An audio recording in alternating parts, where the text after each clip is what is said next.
because he's the initiator. And first and foremost, the James Harden play should have been an and one. They didn't call it right before or after the break. It was a foul. But Ingram was upset at the official. He was going to confront one official, and then he was going to confront a second official, and James Harden just happened to get in the way. James was just there. Was James intentionally in the way a little bit? Maybe, but you have to be calm-headed enough to know to not let that bother you, especially to the way to push him the way he did. So once you push James Harden, then everything goes for reaction. Now, Chris Paul and Rajon Rondo professionally have discord, playing against one another. For over two guys that play below the rim, that are tough, that are feisty, that fight for every inch on the floor literally, and competitive. So I'm not surprised that two veterans that have gone against each other a long time have bad blood.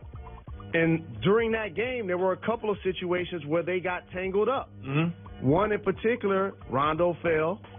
The second one, CP3 threw up the bicep after he scored. So really, they were kind of brewing to get into it anyway. And so once they squared off, they went back and forth, and then Rajon Rondo spit on Chris Paul. Okay, so for the first, 12 hours of this, no one could find the spit. Because Chris Paul was like, this dude spit on me. Even Carmelo Anthony in the postgame sort of alluded to it, but no one could find the spit. And it wasn't until Sunday morning when the undefeated internet, found the shot of the spit. So I have a hot take on this. Spit wasn't that bad. There wasn't that much spit that came out. I mean, it felt like a little spit, but it wasn't like he hawked a loogie on him. It's all equal and relative because in that dynamic, you would almost much rather somebody punch you than spit on you.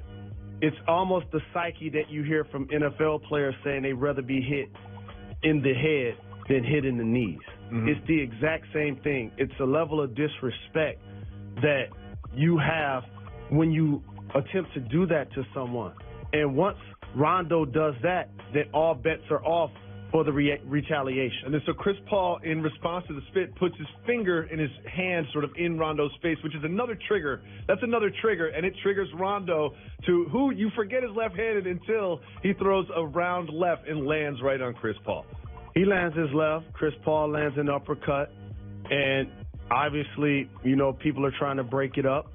Brandon Ingram comes from the back with a wild haymaker into the pile. He seemed just mad.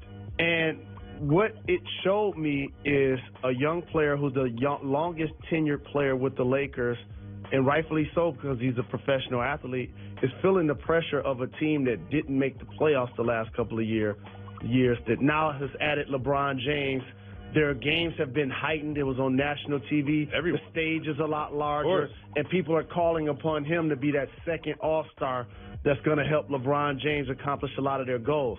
And if you look at how he plays with a stoic demeanor, doesn't necessarily show outwardly emotion, for him to show that level of outburst, I think that partly was a trigger as well.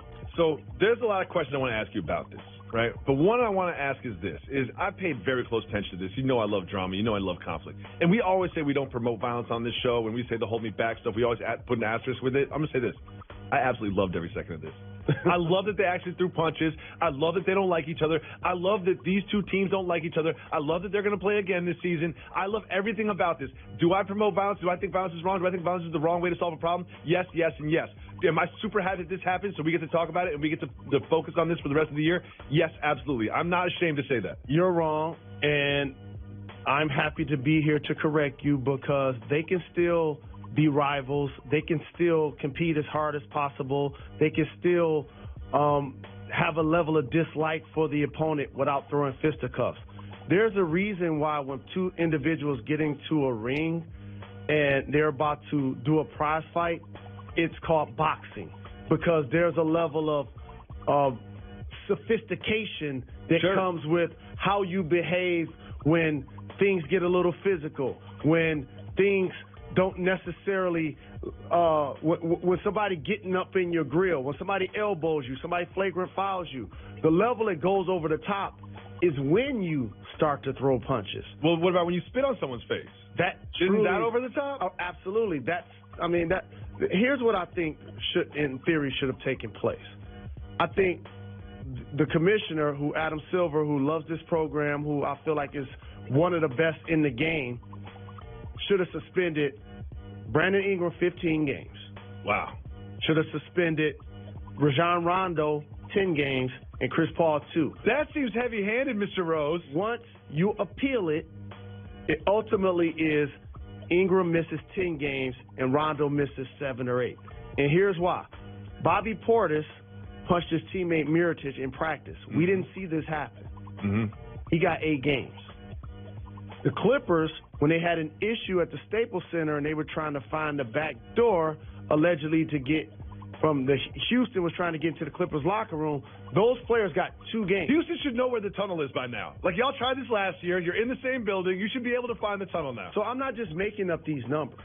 I literally am comparing them to instances that took place that weren't on camera, that weren't for public consumption. Give me the theory. This was a large stage. Give me the theory. And I think, because I was looking down at my phone, there are so many people that believe that the league did not want to put the Los Angeles Lakers in a peril situation so early in the season. Bad for business. By handing out lofty suspensions to an iconic brand that just added LeBron James in a tough Western Conference where teams 3 through 9 were only separated by 2 games last year. A win in October is just as valuable as a win later in the season. And if you suspend Brandon Ingram for 15 games, wait, where do they play their game on local TV? No, they don't. They play all their games on national TV. And what the league doesn't want to do is look up and see the Lakers are 3-8.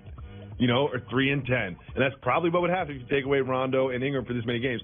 So are you saying? But here's what you do. Like, I like what you do. You deflect a little bit. You're like, hey, I'm looking at my phone, and so many of these people think that there's some sort of conspiracy afoot. Do you think that goes into consideration when Adam Silver and Kiki Vandeweghe and whoever else are getting together and coming up with these suspension numbers? Well, Kiki was in the game, was at the game physically, and he saw the instance take place. I think you take in totality all of the information before you make a quality decision. That's what smart people do. And it's not just basketball, it's professional. And you have a lot of people that are excited about the year. Mm-hmm. It was their first home game. And so, again, and I appreciate you quantifying what I said like I didn't say it, like I wanted to say it, but I'm putting it on other people. That's not what I did. That's what you did. I'm saying that's what people in the league on other teams truly believe. I believe if that was us that doesn't have the national acclaim that's going to be on TV all of those games, we probably would have got a heavier hand from the league. I think that those people are right. I think those people are right. Follow the money. When they're on national TV, they're the biggest thing going in the NBA right now. The Warriors have won 2 straight championships. They're about to go a third. They've still got KD, Steph Curry. But I still would rather watch a Lakers game than a Warriors game. Jerry Tarkanian, rest in peace, once said, the great UNLV coach, when the NCAA gets mad at Kentucky, they put Cleveland State on probation. Mm-hmm. That makes perfect sense, especially in this case. So one thing I want to say out of all of this, and if we could look at the footage of the fight again, we'll just kind of like go through it, is there's been some criticism about not just the behavior of Rondo and Chris Paul, but there's also been some criticism about some of the other players involved or not involved. If you watch sort of Carmelo Anthony there, he's just not, James Harden and Lonzo Ball just kind of saunters over. They don't necessarily aggressively hold back teammates. They just kind of watch and observe. See, LeBron James gets involved and tries to hold somebody back. Do you think it's fair to criticize players who are just kind of bystanders? It's almost the theory of rubbernecking when you're on the freeway. You wonder why there's traffic, and then you realize that there's an accident on the other side of the freeway. Okay. People are just watching. And so when situations like this happen, you're going to have innocent bystanders. That just you're in awe of what's taking place. These aren't fighters. These aren't people that woke up that day and felt like, oh, it's going to be a physical altercation. And also, these things in basketball make you a lot of money. Mm-hmm. This is how you eat. Okay, so each time you throw a punch, you have a chance to bust a hand, fracture a digit, and so you have to be smart, number one. But number two, for LeBron James, it's a no-win situation. I've seen so many people talk about this topic, and I have two brothers, okay, and I'm going to put you on the playground and not put you in an NBA game. Okay. You punch my brother, even if you running with me in a rec game, eventually this run going to end.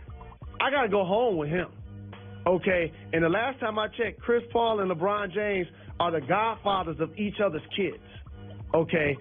Blood's thicker than water, only in certain cases. Y'all got to listen to more of the locks. You need water to live. You learn that in the basics. So for LeBron, there's nothing he can do. If he holds back Rondo, if he holds back CP3, if he falls back, there's nothing an iconic basketball player in that situation can do to not be criticized. And lastly, people hate to say this, but the game has changed. When Michael Jordan was the best player in the game, it would be commonplace to see him grapple with Reggie Miller and or get into a physical altercation in practice with Steve Kerr. But now with social media and cameras everywhere, the public, they don't want to see LeBron James fighting. They don't want to see him throwing punches. And also, I think people point out Lonzo Ball didn't do anything. It's like, what do you want him to do? Do you want him to run in like Ingram? Now it's like, all right, so we're gonna get mad at Ingram because he's too aggressive and he's wild and he's throwing punches and he should be suspended more. But we're also gonna criticize Lonzo Ball, who's just like, look, this is an NBA fight. It's gonna be over in 10 seconds. Why am I gonna run over and just act like I'm gonna do something when I don't have anything to do? And also, you get more guys suspended. See, this is the other thing people sleep on. Like, the more people engage, the more people get suspended, which cripples your team because those guys are out. Next thing you know, Beasley's starting. Which hampers your opportunity to continue to advance toward your goals. So how every person handled it is up for criticism, but that's why those people are watching it on TV and those guys are on the floor. Well, we'll break down more angles on this skirmish, this fracas on Saturday night later on in the show. But when we come back, I have a simple question for you. Where are my homies? Where they at? Where they at? Where are my homies? Creeping through the hood. We'll talk about